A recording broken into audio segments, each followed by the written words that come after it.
Hey, welcome to Carly Stevens Books. I am really excited to have Syd Neben here with us. They're the writer of Antique Roman, which is a Hamlet retelling. If you've been around my channel, you know that I also wrote a Hamlet retelling. So this is going to be um, it's been already a joy to get to meet you. So welcome, Syd. Hi. Hey, I want to know, what is your origin story? What led you from where you were to now becoming a published author? I think it just kind of started back when I was a kid because my mom would read to me and all my siblings every night. We're all really close in age. So we would all huddle in one person's room and my mom would read us all a story before we went to bed. And that love of reading has stuck with me my entire life.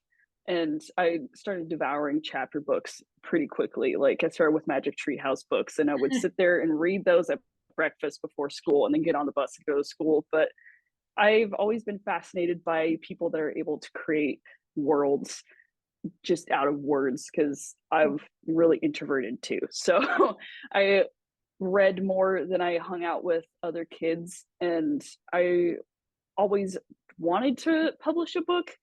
And I don't know if Antique Roman is necessarily the book I would have pictured myself writing when I was younger, but just it started out with like short stories for like school projects or whatever, and just developing into a love of writing that has stuck with me my entire life and probably will continue to do so. So it's just I wanted to be someone that could create a world essentially. So yeah. I definitely relate to that. Just wanting to share that experience with other people. I think it would have been a little odd if, as a kid, you pictured yourself writing Antique Roman. So, for anybody who does not know what this book is about, what is Antique Roman about? It is a queer retelling of Hamlet from Horatio's perspective. The first half of the book is completely fictional, just picturing what the whole gang got up to at Wittenberg, because that's a whole unknown, but they talk about it a lot. And they're like, oh, yeah, Wittenberg is a thing. So it's like, what were they doing then? And how could the relationships they built and developed there move into the actual play? And then the second half of the book is the play, but just the bits that Horatio is involved in. And I used dialogue from the play and interwove it with my own writing. So I was trying to prove a point with like it's uh things were already pretty queer. Like there was some fruitiness happening. Like because I thought if I tried to write this without putting the original Shakespeare in there, people would say I'm reaching, or it's like, oh, you're just making stuff up. And I'm like, no, look, it's in the text. So yeah, that's what Antique Roman is. So Yeah, I full disclosure, have not read the entire thing. I've read part of it, but Horatio is such a sweetheart in this, and it's true if you look at the original text of Hamlet, and I can tell that both of us are just absolutely obsessed with the original play. Your love for it just comes through in the book. You can see that Horatio is this ride or die for Hamlet, and there are strong indications that Horatio and Hamlet could at least uh, be more than friends, exactly. a la Wittenberg. So it's difficult to do retelling in some ways, and I think it's particularly difficult to do one that uses so much of the same language like you did, especially when it's Shakespearean language, these old lines. So, how did you go about navigating the old language and doing a more updated retelling? That was definitely the hardest part of it for me because I thought it would be cool to use the original Shakespeare in there, but at the same time, I wanted my voice to match it as closely as possible. So you didn't have like this long running, beautiful soliloquy and just going into Hamlet was worried. Like it would just not read right. And I wanted it to flow as well as it could. So a lot of that was whittling down the Shakespeare as well. So it's like, I try to pick out the most important bits out of like some of the longer drawn out parts. Like I know during like the flower scene and the scene in the beginning with Horatio when he encounters the ghost for the first time, I was whittling that down. So like people that haven't read Shakespeare, they'd still be able to get the general gist of it and be like, oh, so that's what they were talking about. So it was kind of a weird dance to try to figure out how to make all of that work and flow and sound right. And I think I might have backed myself into a corner with my own writing now too, because if I try to do anything that isn't weirdly historically ambiguous, it gets kind of difficult because I got so stuck in Horatio's mindset and like his more choppy way of talking about stuff because Shakespeare has a certain flow to it. So I try to make Horatio's voice kind of choppy and quick as well. So it was I really struggled with a couple of parts in the play, just trying to figure out which bits were the most important. How much could I leave out? Like the scene in the graveyard, that one was hard because that Right? is a it's a very heavy Hamlet in the gravedigger scene. Horatio's there; he's in the background, so it's like, how can I still have him be involved with this and still get everything that the gravedigger and Hamlet are saying across in an easy way? Because that scene is already so because the gravedigger is going back and forth with Hamlet and is able to keep up with him. So that one was hard. But yeah, it was just trying to find that balance between Horatio's voice to try to make it match up as well as I could, and then playing around with the original Shakespeare as well. So Yeah, yeah, I noticed that even in some of the non-dialogue parts, you would put in a phrase here or there that actually came from the original play. As I was just, re-looking through it before this talk, I noticed that you put in wondrous strange and some of these things that for mhm. for the nerds out there, I'm like, oh, Yeah, I know what that is. I know exactly where that's from. So I feel like that was a good um tactic to kind of weave in now and then to make that work. But it is a tricky balance if you're going to use the original words, even if you do chop them down. How do you make mhm. how do you make the language match? But it sounds like you were cognizant of that and trying to at least strike a balance so the people who aren't as obsessed with the play could still Yeah. trust it. Yeah, because I was like, I could go with like a Sparks Notes version of it, but then it wouldn't be like the original Hamlet, and that's what I was going for. 'Cause, like, I want to get the original language in here so people will see what I see and have it make sense. But yeah, Right, there's a place for those for the Shakespeare no fear kind of things, but hmm there are just all these beautiful nuggets that you lose if exactly. you just only update everything. Yeah, hmm I hear that. So you are a, I would say, like Horatio, a Hamlet ride or die. Yeah. And I follow you on TikTok and Instagram, and you do all these hilarious Hamlet related videos. So you have this pronounced niche interest. I never know how to say that. Um, so like what would you say to people who have this intense interest in something that's so narrow? Like how did you go about finding your people?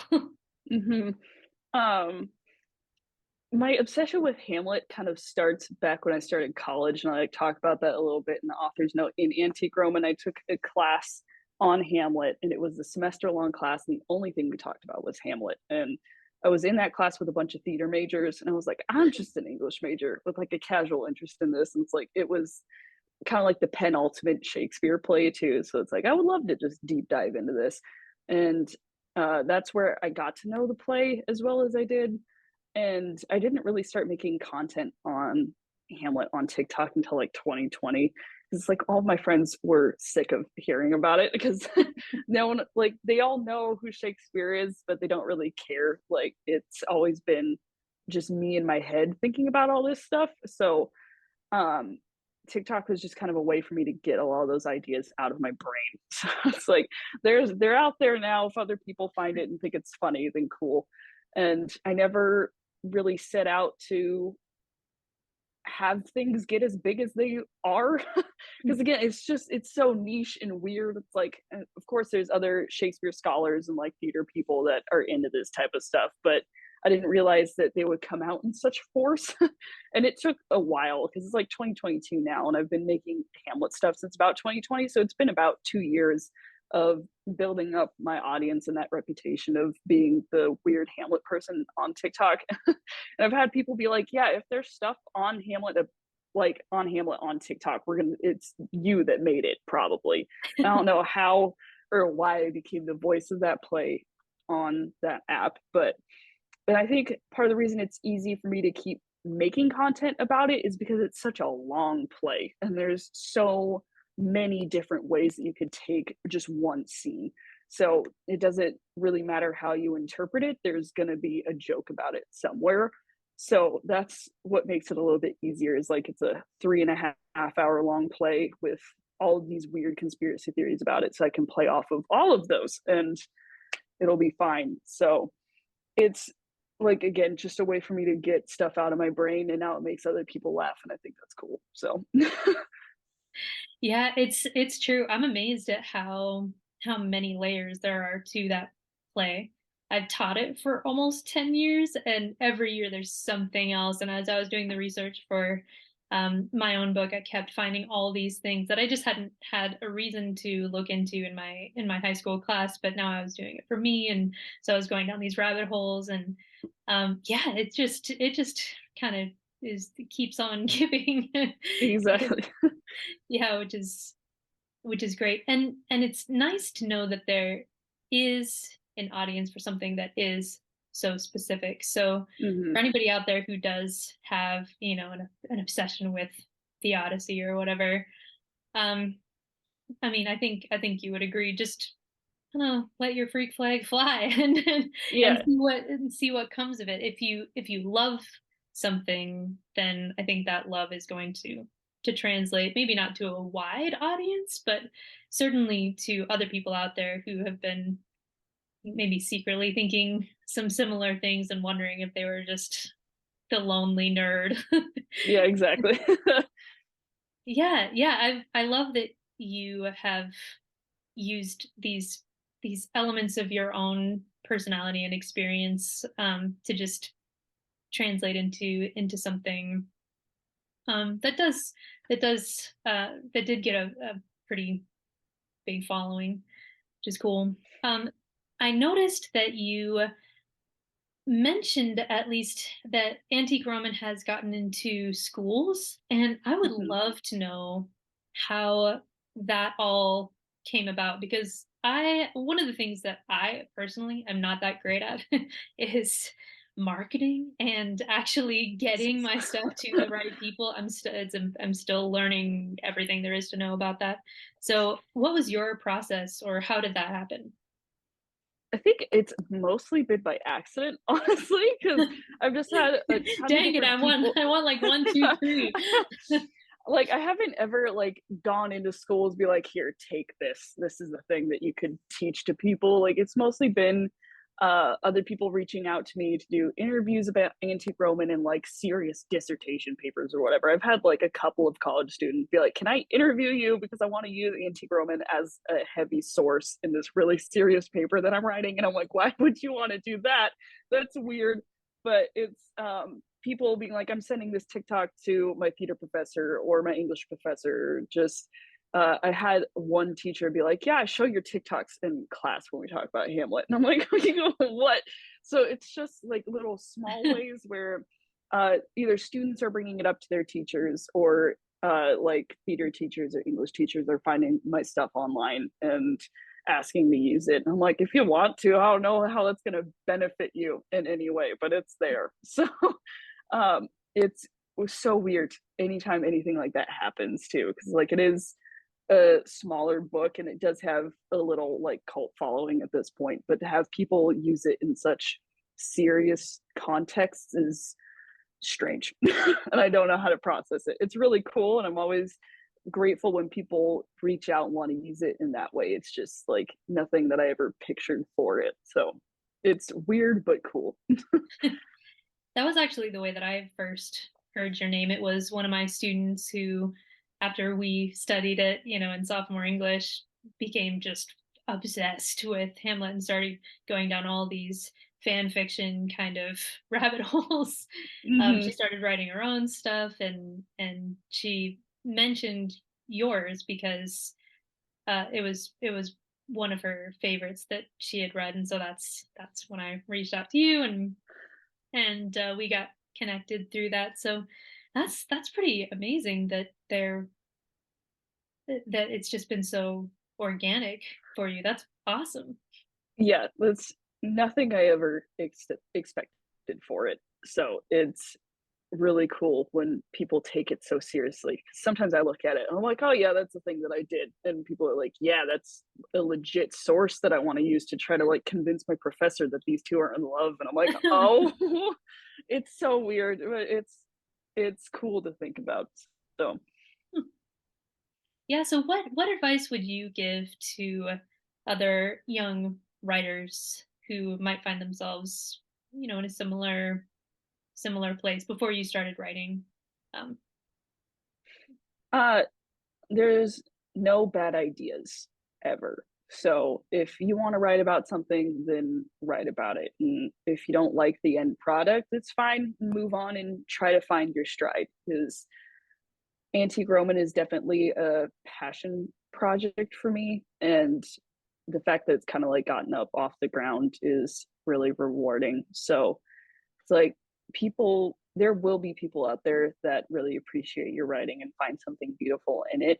And it might not even be something that you see. It could be something like your least favorite part of your work could be somebody's absolute favorite, or a quote that you don't even think about could be something that keeps someone up at night. So it's hard when you get stuck, but there's usually always a workaround. Like if you hit a wall, just take a break, start somewhere different in your project, and then maybe come back to it later when you feel a little bit more inspired. But just and always just keep writing too. Like it, even if it's something that you're never going to let see the light of day, the fact that you wrote it out is good for finding your voice and your passion and your stride. So I think that's fantastic advice, just to keep going, and you don't have to write anything in particular yeah, or every day, but just to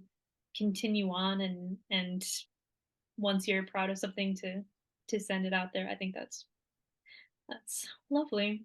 Are you working on any new projects, passion projects or otherwise?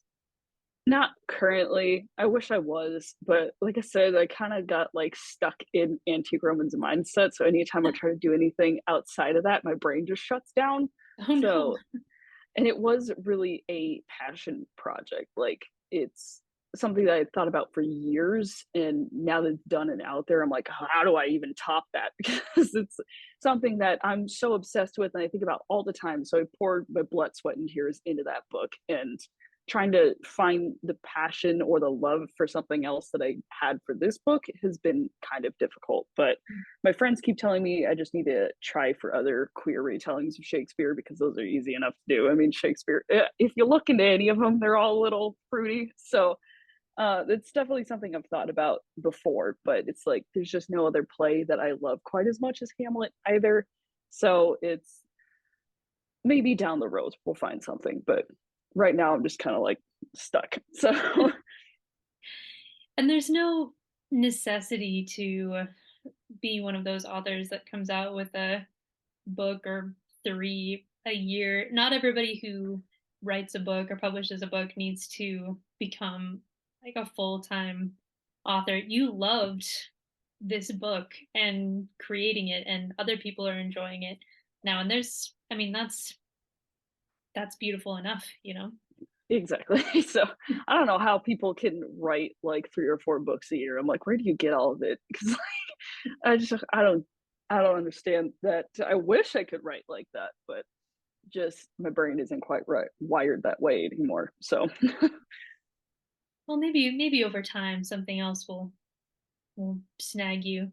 And Hamlet has so much in it. I feel like you could almost do a couple different sides of a retell.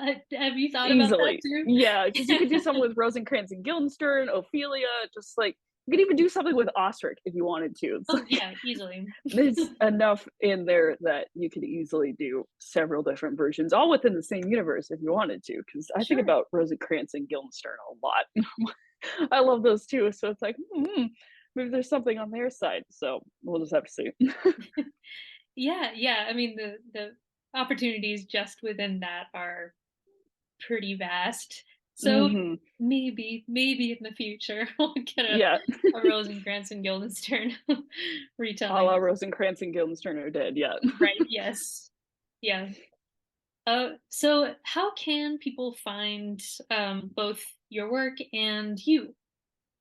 Yeah, so like I said, I'm on TikTok and Instagram. Both of those usernames are Looming Sense of Disaster. I got that from a book. Can't remember which one, but Antique Roman is available pretty much everywhere you can get books. It's just online only.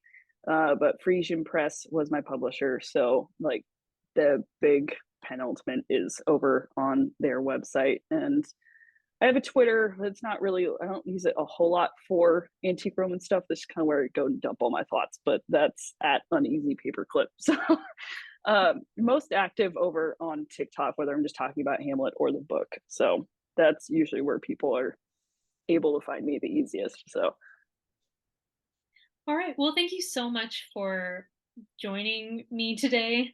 Um, yeah, let me know what you thought of this interview with comments down below. I know I had a wonderful time talking to you, Sid. And yeah, subscribe, like this video if you like it, all the normal stuff, and find Sid on TikTok. And Antique Roman, like I said, is available pretty much everywhere.